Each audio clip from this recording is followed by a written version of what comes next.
नमस्कार दोस्तों, आप सभी का स्वागत है। आज मैं आपको हीरे और कांच से जुड़ी रोचक और प्रेरणादायी कहानी बताने जा रहा हूँ। आप ध्यान से सुनिएगा, इसमें आप ही के लिए एक सीख छिपी हुई है।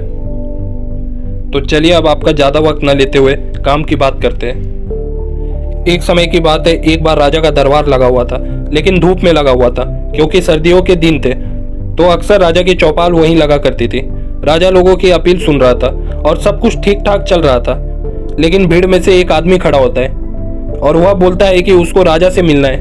उसके पास दो हीरे हैं और उसमें से एक असली है और दूसरा नकली है। तो मैं राजा से पूछना चाहता हूँ कि इसमें से कौन सा असली है और कौन सा नकली है।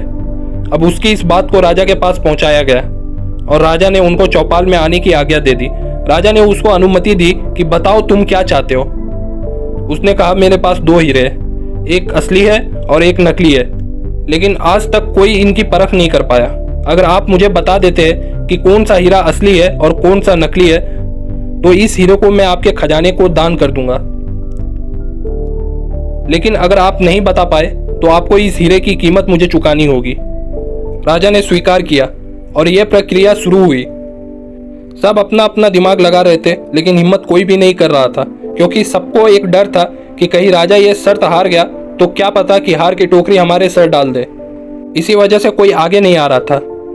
आखिरकार राजा ने ही बता दिया कि मैं इसको बता पाने में असमर्थ हूँ। लेकिन तुरंत एक घटना घटी। भीड़ में से एक अंधे बुजुर्ग खड़े हुए और बोले कि अगर मुझे मौका दिया जाए तो मैं बता सकता हूँ कि असली हीरा कौन सा है और नकली हीरा कौन सा है। राजा को बहुत प्रसन्नता हुई। उन बुजुर्ग ने 1 मिनट भी नहीं लगाया और बता दिया कि ये हीरा असली है और ये हीरा नकली है। लेकिन उन्होंने ये बताया कैसे? राजा ने उनको धन्यवाद दिया कि आपने आज राज्य की इज्जत बचा ली और एक हीरा अब राज्य के खजाने में आ रहा है, अन्यथा हमें इस हीरे की जितनी कीमत है उतनी कीमत चुकानी पड़ती।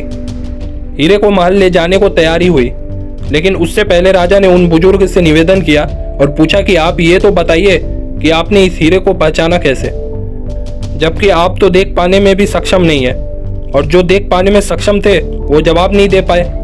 अब बुजुर्ग की बातों को आप ध्यान से सुनना दोस्तों कि उन्होंने क्या कहा।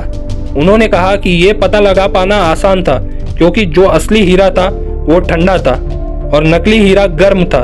धूप की वजह से जो हीरा गर्म हो गया, मतलब वो कांच से बना हुआ था, और जो असली हीरा था वो धूप में भी शांत रहा, यानी ठंडा रहा। यही तो खासियत है हीरे की। दोस्तों, हम भी तो कभी कभी इतने गर्म हो जाते कि हमारे रिश्ते खराब हो जाते, लेकिन हमें हीरे जैसा स्वभाव रखना चाहिए।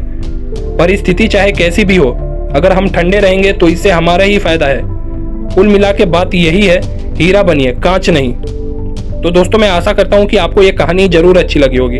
और दोस्तों, अगर आपको वीडियो पसंद आई हो तो वीडियो को लाइक कीजिएगा और इसी तरीके की मोटिवेशनल स्टोरी के लिए चैनल को सब्सक्राइब करना ना भूलिएगा और अपनी फीलिंग्स को कमेंट में जरूर लिखिएगा। तो आपसे जल्दी मिलता हूँ एक और नए वीडियो के साथ। Thanks for watching this video.